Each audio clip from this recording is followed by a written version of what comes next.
Before the Vanderbilts raised their marble palaces in Newport, before the Rockefellers drilled their first oil wells in Pennsylvania, before Carnegie built a single steel mill, there was Boston, and Boston already had its kings. Not the kind who wore crowns or waved from balconies. These were men in dark wool coats, walking with unhurried steps through narrow brick streets. Men who never raised their voices because they never had to. They owned the ships. They financed the mills. They sat in the Senate. They governed the universities. And quietly, generation after generation, they handed all of it to their sons. This is the story of America's original upper class, a tight circle of Boston families who built their fortunes before the United States itself knew what kind of nation it would become. They are known by historians as the Boston Brahmins. And their story begins not with gold rushes or railroad monopolies, but with saltwater, Puritan discipline, and the cold, relentless logic of compound wealth. A city shaped by the sea, stand at the edge of Boston Harbor in the early 1700s, and you are standing at the center of American commerce. Atlantic winds carry ships in from England, Spain, the West Indies, and, as the century wears on, from China. The men who controlled those ships controlled everything downstream. The insurance companies that underwrote voyages, the banks that financed cargoes, the warehouses that stored goods. Maritime trade was the lifeblood of Boston's first families: fish, lumber, rum, and later far more lucrative goods from the Orient. Power was not a destination, it was a supply chain. The phrase Brahmin caste of New England was coined by Oliver Wendell Holmes Sr. in a January 1860 article in the Atlantic Monthly. The term borrowed from the highest priestly caste in Hindu society and became shorthand for the old wealthy, elite New England families of English Protestant origin who had shaped American institutions since before the Revolution. Holmes was himself a member of this world. He knew exactly what he was describing. A social system so refined and self-contained, so perfectly engineered to reproduce itself across generations, that it barely needed to announce its own existence. The anatomy of a closed world picture Beacon Hill in the mid-1800s. Streets paved with uneven red brick, worn smooth by decades of carriage wheels and leather boots. Gas lamps casting long orange shadows at dusk. Federal-style townhomes with black shutters and gleaming brass door knockers, not large by European standards. That was entirely intentional. These families did not build to impress. They built to endure. Inside, the furnishings were fine, but not excessive.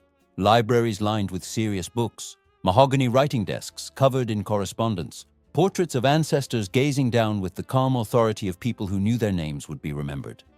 The children in those houses grew up understanding, without anyone saying it directly, that they belonged to something ancient, and that belonging carried obligations. The Boston Brahmins formed a self-perpetuating elite distinguished by descent from 17th-century Puritan settlers, by marriages within a narrow circle of families, the Lowells, Cabots, Appletons, Winthrops, and by strict informal criteria: Harvard attendance, residence on Beacon Hill, membership in the right private clubs. This structure created a closed aristocracy that excluded newcomers, regardless of how much money those newcomers had accumulated. Harvard was not merely a university for these families. It was an institution they had helped found, fund, and direct for generations, where the sons of allied families studied side by side, reinforcing the network that sustained Brahmin power across every lecture hall and dining room. The toast that said everything, marriage in this world, was not simply a romantic arrangement. It was the mechanism by which fortunes were preserved, alliances sealed, and the boundaries of the circle maintained. When a Lowell married a Cabot, two networks merged, two sets of shipping contracts, banking relationships, political connections, bound together in a single household. A famous toast captures this with perfect precision. At a Holy Cross alumni dinner in 1910, John Collins Bossidy rose and offered these lines: "And this is good old Boston, the home of the bean and the cod, where the Lowells talk only to Cabots and the Cabots talk only to God." The room laughed, but the joke worked because it described something structurally true. These families did not merely socialize with each other. They governed together, worshipped together, lent money to each other, and buried each other's dead. The circle was closed by design, and its closure was its strength. From this cluster of perhaps 24 interrelated families in a single New England city came 4 presidents of the United States and nearly a dozen presidents of Harvard, not by coincidence, but by design. The philosophy of quiet power. What truly distinguished the Boston Brahmins was their relationship with visibility. In Newport, the Gilded Age millionaires who arrived later would build palaces they called cottages and throw parties costing the equivalent of millions today. In Boston, the ethos was inverted. The Brahmin mystique was silence. Their houses were deliberately understated. Their clothes well-made but never showy. To display wealth was to be vulgar. To be vulgar was to forfeit respect. And respect, the respect of the right people, was the real coin of the realm. They gave, however, enormously. Henry Lee Higginson founded the Boston Symphony Orchestra in 1881 and covered its annual deficits out of his own pocket for decades, several times approaching personal bankruptcy. Members of the Cabot and Lowell families continued supporting the orchestra until 1966, when it launched its first public fundraising campaign. The city's hospitals, museums, and libraries stand as monuments to this pattern, institutions built by wealth that preferred to remain unnamed. Their family names are recognizable: Lowell and Adams, Cabot and Forbes, Lawrence and Shaw. But most Americans know their institutions better than the people who built them. The Museum of Fine Arts, Massachusetts General Hospital, the Boston Symphony Orchestra, Harvard itself in its modern form. Power exercised through institutions is power that does not expire with any single generation. 5 families stand above all others in this world: the Lowells, the Cabots, the Adamses, the Lawrences, the Forbes. Each built their power differently, lived differently, and left a different mark on the American story. Together, they created something this country had never seen before: a genuine aristocracy, built not on royal decree, but on commerce, education, marriage, and the patient accumulation of generations. In the chapters ahead, we will walk through the mills they built and the ships they sailed. We will follow the sons who went to China at 13 and came home millionaires. We will sit in the parlors of Beacon Hill, where America's future was quietly decided. Because understanding where America's old money came from is not merely an exercise in history. It is a way of understanding what wealth means in this country, what it has always meant, and what it continues to mean today. Every aristocracy needs its founding figures. The men who, through uncommon boldness or uncommon patience, and sometimes both, accumulated enough wealth and prestige to set their family's trajectory for generations. In Boston, those men had 5 surnames, and their stories could not be more different from each other. The Lowells, the architects of American industry. In 1807, a young Boston merchant named Francis Cabot Lowell was watching his fortune evaporate. Jefferson's trade embargo had strangled the Atlantic shipping routes his family depended on. The ships sat idle in harbor, the profits dried up, but Lowell, educated at Harvard and born into the Brahmin circle, did not panic. He traveled to England. What he found there changed America permanently. In the textile mills of Lancashire, Lowell studied the British power loom with meticulous attention. He memorized the mechanics, the configurations, the proportions. The English jealously guarded their industrial secrets. It was illegal to export the designs. Lowell carried them back in his mind alone. In 1813, alongside a group of allied Boston investors, he founded the Boston Manufacturing Company. The following year, the first mill opened along the Charles River in Waltham, Massachusetts, the first factory in American history to consolidate every step of cloth production, from raw cotton to finished fabric, under a single roof. The system was unprecedented. Rather than farming out tasks to separate workshops or rural families, everything happened in one place, driven by water power and organized with corporate discipline. Lowell solved the labor problem in a way that distinguished his mills from the grim factory slums of England. He recruited young, unmarried women from New England farm families, housed them in supervised company dormitories, paid them in cash, and offered educational opportunities alongside their employment. These women became known as the Mill Girls, and by 1840, Lowell, Massachusetts, the city named after Francis Cabot after his death in 1817, had 32 textile factories and a population that had grown from roughly 2,500 to 33,000 people. The Boston Associates, that tight network of Brahmin investors including the Appletons, Lawrences, and Cabots alongside the Lowells, were by the 1850s responsible for producing roughly 1/5 of all cotton cloth manufactured in the United States. The Lowells did not simply get rich, they restructured the American economy, and they did it while attending the same churches, marrying the same families, and sending their sons to the same Harvard classrooms they always had. The Cabots, the merchants who spoke only to God. The Cabots arrived before the wealth. John Cabot, born in 1680 on the island of Jersey in the English Channel, sailed to Salem, Massachusetts in 1700 with little beyond the ambition of a merchant. Within 2 generations, the family had become one of the most powerful shipping dynasties in New England. Joseph's sons, including George Cabot, born in 1752, left Harvard to go to sea, working their way up through the family's trading networks. George Cabot, by his own account, made profits of $900,000 on a single ship at a time when that figure represented an extraordinary fortune. The Cabot fleet operated across the Atlantic, building trade routes to Spain, the West Indies, England, and the domestic coastal ports. During the American Revolution, the family accumulated further wealth through privateering. Essentially, government-sanctioned raiding of British merchant vessels. They owned in whole or in part at least 41 vessels. George Cabot went into politics with the same energy his family brought to commerce. He became a U.S. Senator from Massachusetts in 1791, allied closely with Alexander Hamilton, and became one of the founding members of the Federalist Party. He served as president of the Boston branch of the Bank of the United States and president of the Boston Marine Insurance Company, institutions that were as much instruments of Brahmin power as any counting house. The Cabots intermarried strategically with the other great families, the Lowells, the Perkinses, the Lodges, creating a web of kinship that reinforced their commercial network at every knot.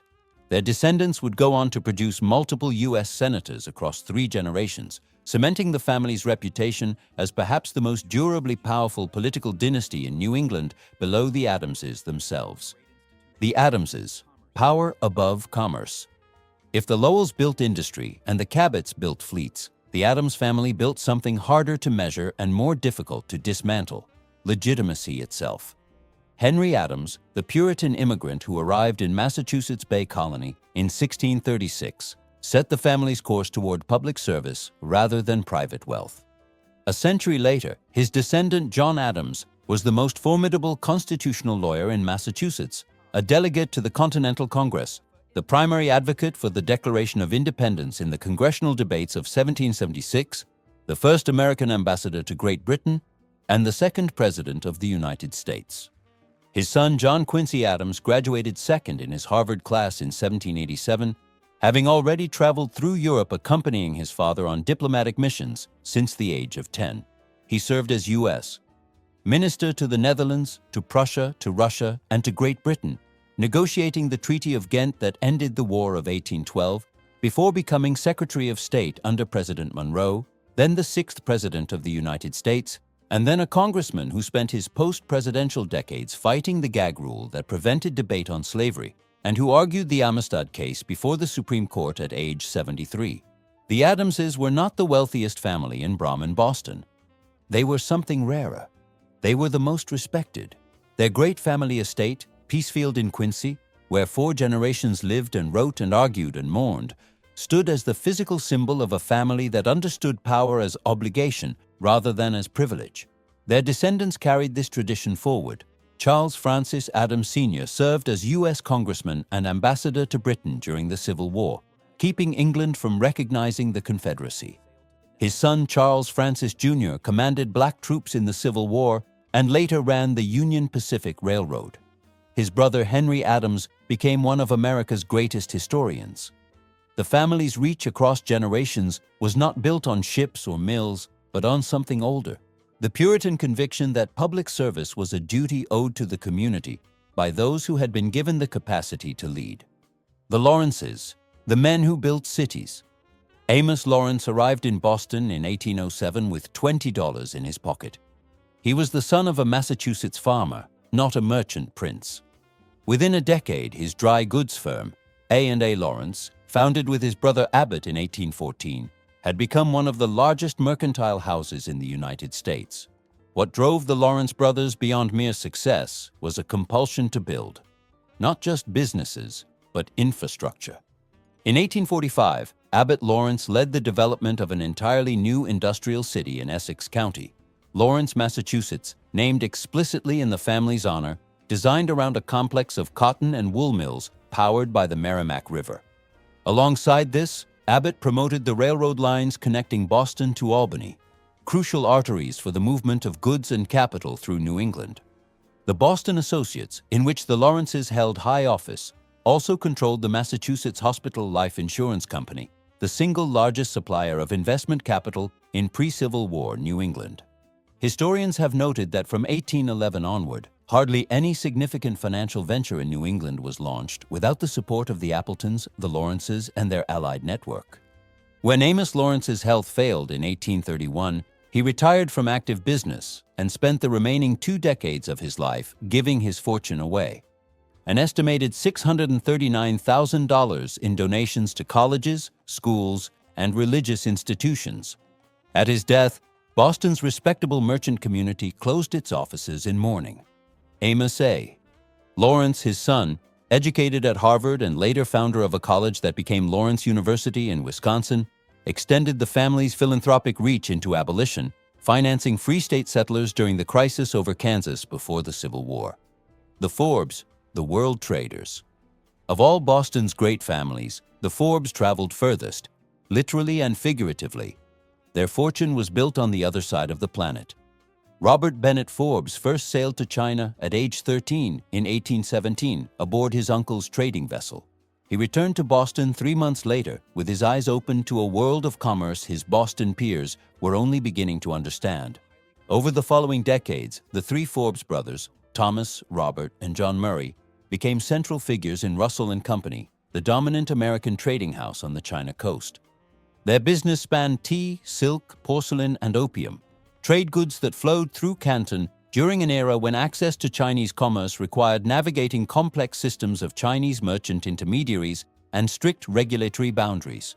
John Murray Forbes forged a particularly significant relationship with Wu Bingjian, known to Western traders as Hokwa, the most powerful of Canton's Chinese merchant officials.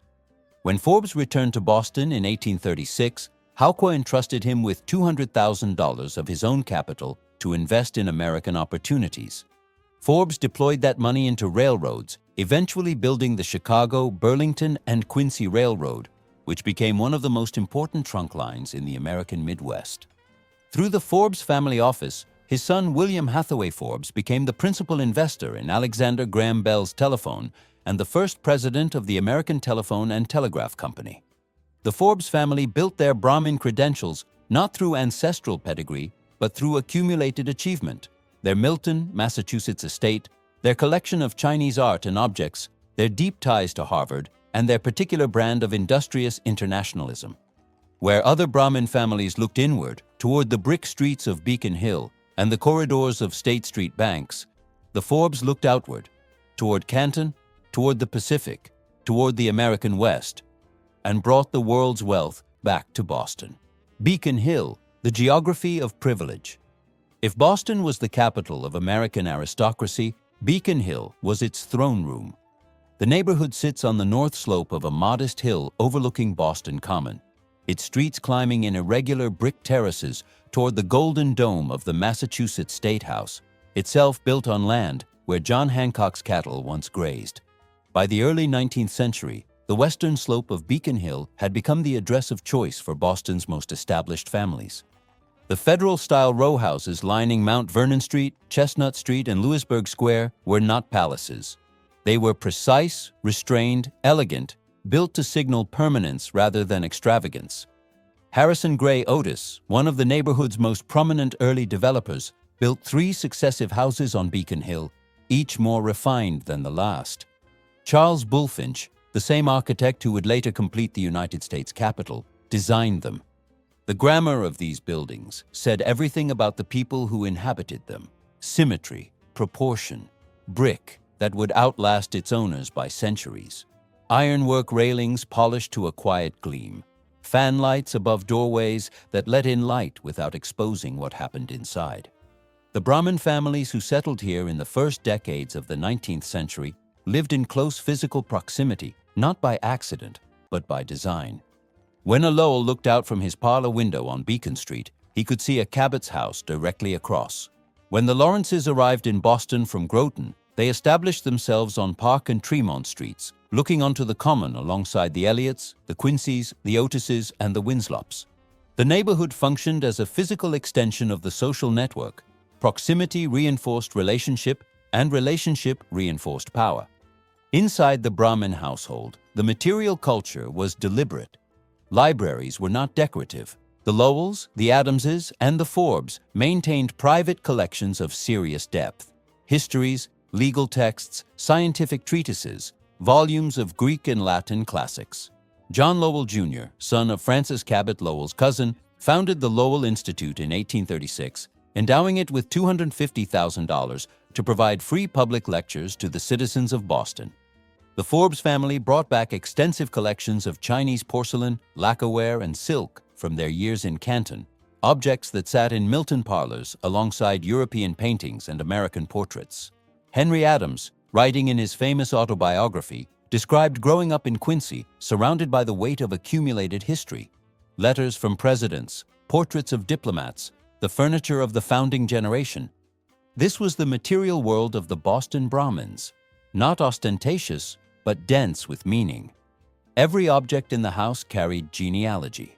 Harvard, the machine that reproduced the elite. No institution was more central to the reproduction of Brahmin power than Harvard College, and no institution understood that role more clearly. Founded in 1636, just 6 years after the Massachusetts Bay Colony itself, Harvard was in many respects a Brahmin creation from the beginning. The families that had established the colony also established the college, and for 2 centuries they maintained overlapping control of both. By the 19th century, attendance at Harvard was not aspirational for these families. It was assumed, a formality in the social calendar, like confirmation or marriage, that marked a young man's passage into the next phase of his class obligations. John Adams attended Harvard. So did John Quincy Adams, who graduated second in his class in 1787 after returning from his early years in European diplomatic circles. George Cabot enrolled, but left after 2 years to go to sea when his father died. A pragmatic decision that did not diminish his social standing in the slightest, because Harvard's value was not merely academic. Amos A. Lawrence graduated Harvard in 1835. Charles Francis Adams Sr. graduated in 1825. His son Charles Francis Jr. in 1856. Henry Adams in 1858. The family tree of Brahmin Boston and the class rolls of Harvard are essentially the same document, organized differently. What Harvard produced was not just education. It produced a shared vocabulary, a shared set of references, a shared experience of the world. 2 men who had never met before could establish trust quickly if they had attended the same college, studied under the same professors, eaten in the same dining halls. This compressed the time needed to build the kinds of relationships on which commerce and politics depended.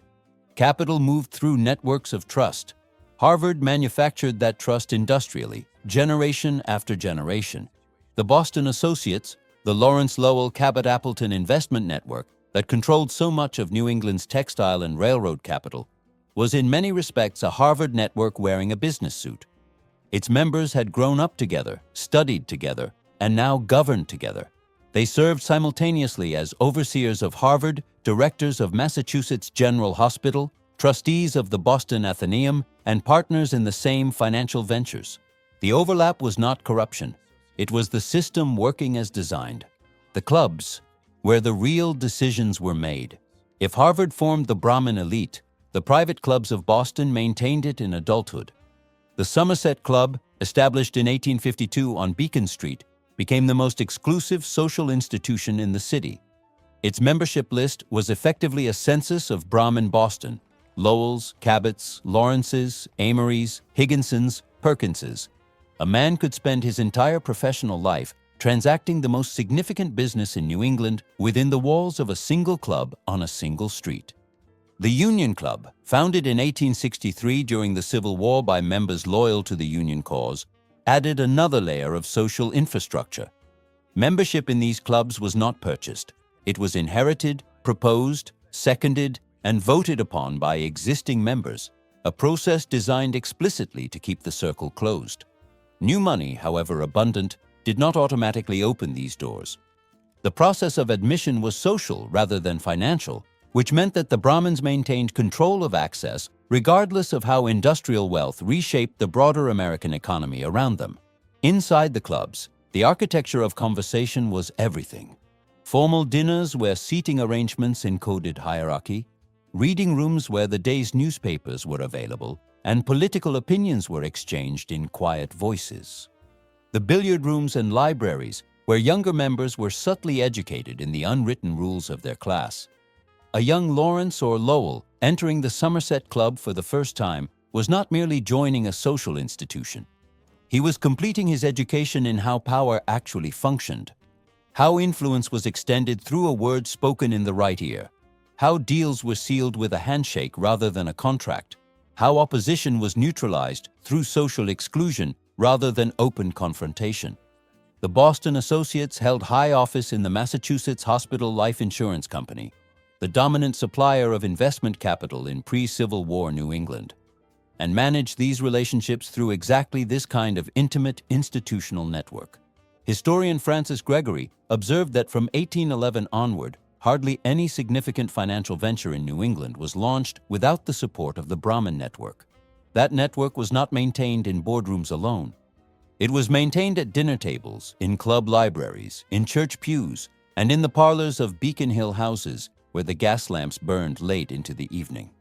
Philanthropy as legacy architecture. The final pillar of Brahmin power was the one most visible to the public and most deliberately constructed to outlast any individual life. The Boston Brahmins gave with systematic purpose. Henry Lee Higginson founded the Boston Symphony Orchestra in 1881, covering its annual deficits personally for decades. The Museum of Fine Arts, established in 1870, drew its founding energy and much of its early collection from Brahmin donors, including the Asian art brought back by the Forbes family from their decades in Canton. Massachusetts General Hospital, opened in 1811, was built on Brahmin capital and governed by Brahmin trustees for most of the 19th century. The Boston Public Library, one of the first large free municipal libraries in the United States, was founded with significant support from the same network. Amos Lawrence alone gave an estimated $639,000 to charitable causes during his lifetime. To Williams College, Groton Academy, Kenyon College, theological seminaries, and the Bunker Hill Monument. Amos A. Lawrence financed the founding of two universities that still bear the family name today. John Lowell, Jr. endowed the Lowell Institute with $250,000 to guarantee free public lectures for Boston citizens in perpetuity. This was not altruism disconnected from strategy. Institutions built by Brahmin money were governed by Brahmin trustees, staffed by Brahmin graduates, and served communities whose educated citizens tended to share Brahmin cultural values. Philanthropy was the architecture of a lasting civilization, one that would continue to function long after the original fortunes had been divided among heirs and the original patriarchs had been buried in Mount Auburn Cemetery beneath modest stones that carried only their names and dates. The Boston Brahmins built a world designed to reproduce itself, and for nearly a century, it did exactly that. Every aristocracy believes, at some point, that it will last forever. The Boston Brahmins were no exception. They had built an edifice of wealth, education, institutions, and social codes so carefully engineered and so relentlessly self-reinforcing that it seemed, from the inside, impervious to history. And then history arrived, from two directions at once. From above came the new industrial millionaires of the Gilded Age. From below came the Irish. The Gilded Age challenge: new wealth, old contempt. In the final decades of the 19th century, something happened to American wealth that the Boston Brahmins had not anticipated and could not control. The economy scaled to a size that made their own fortunes, carefully assembled across generations through textiles, shipping, and banking, look modest by comparison.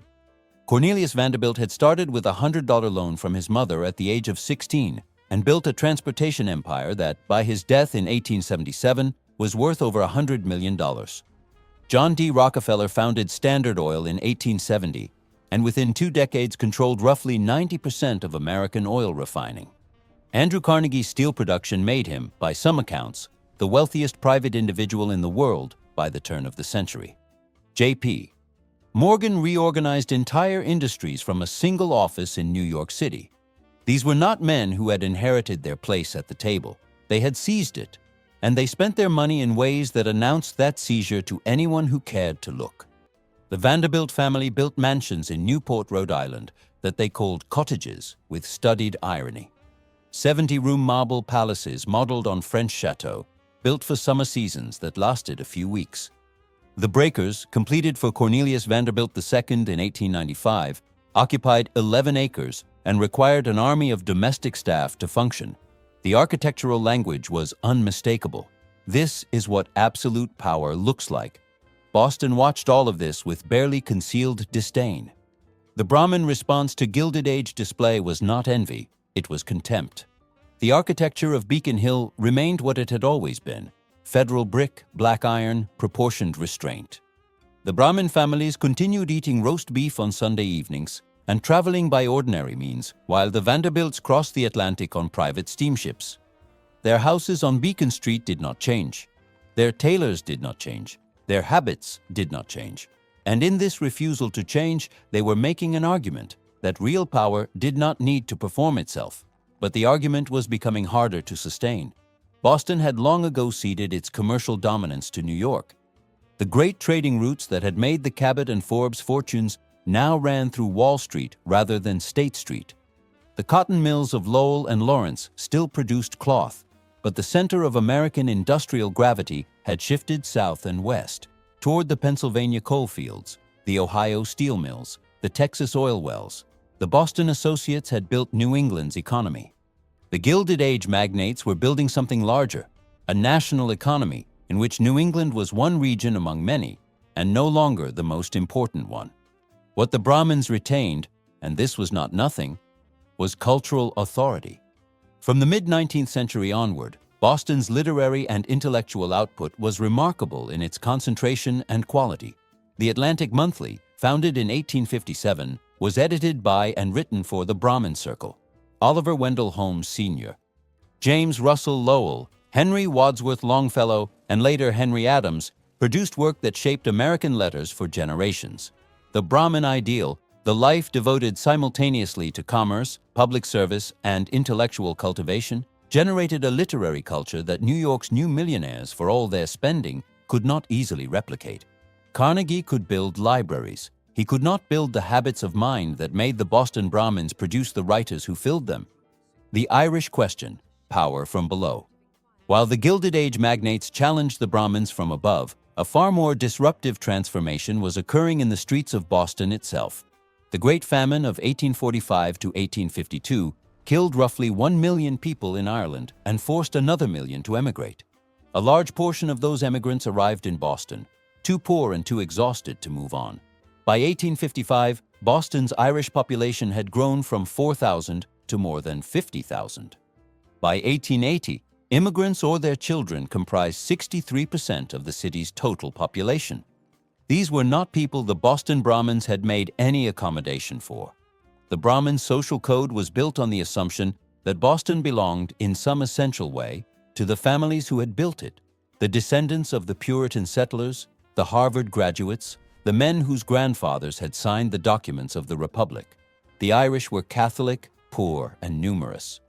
They spoke differently, worshipped differently, and organized politically in ways the Brahmins found threatening and incomprehensible. The conflict was direct and lasting. Brahmin-controlled Boston institutions resisted Irish Catholic participation at every level.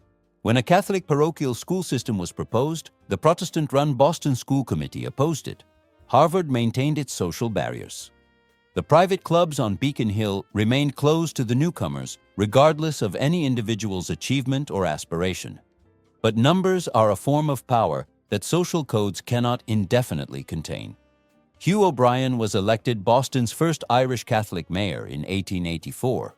By 1890, Irish politicians held office in 68 Massachusetts towns and cities. The Irish communities had taken control of the police and fire departments, the patronage institutions that the Brahmin establishment had long used to extend its own influence at street level. James Michael Curley, who served multiple terms as mayor of Boston in the early 20th century, built a populist political machine explicitly defined against Brahmin privilege, and won repeatedly. By 1900, wealthy Irish Catholic political dynasties had assumed effective control of Boston's city government. The Brahmins still owned the banks, still sat on the boards of the hospitals and universities, still dominated the professions, but the streets of their city were no longer theirs. The long retreat, and what remained. The Boston Brahmins did not disappear. They retreated to the North Shore, to private schools, to the boardrooms of financial institutions, to the Harvard faculty. Their political influence contracted as Irish and later Italian politicians consolidated urban power. Their commercial influence diminished as the center of American finance moved permanently to New York. By the mid-20th century, when Harvard revised its admission system toward merit rather than lineage, even the institutional mechanism that had reproduced the elite across generations was fundamentally altered. But what they left behind was not small. The institutions the Brahmin families built and funded during their century of dominance became the permanent infrastructure of American intellectual and civic life. Massachusetts General Hospital, the Boston Symphony Orchestra, the Museum of Fine Arts, the Boston Athenaeum, the Lowell Institute, the Smithsonian Institution, championed into existence by John Quincy Adams, Lawrence University in Wisconsin, the University of Kansas, financed by Amos A. Lawrence, the Chicago, Burlington, and Quincy Railroad, built by John Murray Forbes, the American Telephone and Telegraph Company, organized by William Hathaway Forbes. These are not small footnotes. They are load-bearing structures of the American experience. The Brahmin ideal itself, the idea that wealth carried civic obligation, that education was the foundation of legitimate authority, that power exercised through institutions was more durable than power displayed through consumption, did not die with the Gilded Age. It transformed, merged into the American professional class, and became the template for what serious money was supposed to look like in this country. The Vanderbilts built palaces. The Rockefellers drilled oil wells. The Carnegies produced steel, but the Boston Brahmins built something older and in some ways more difficult to replicate. A civilization, complete with its universities, its concert halls, its medical institutions, its literary journals, and its peculiar self-reinforcing conviction that the highest use of wealth was to make more of the world possible for everyone who came after. That conviction, in various forms and under many different names, remains one of the defining ideas of American public life. And it began on the brick streets of Beacon Hill, in the counting houses near Boston Harbor, on the decks of ships headed for China, and in the textile mills that hummed along the Merrimack River before the rest of America knew what industry could be.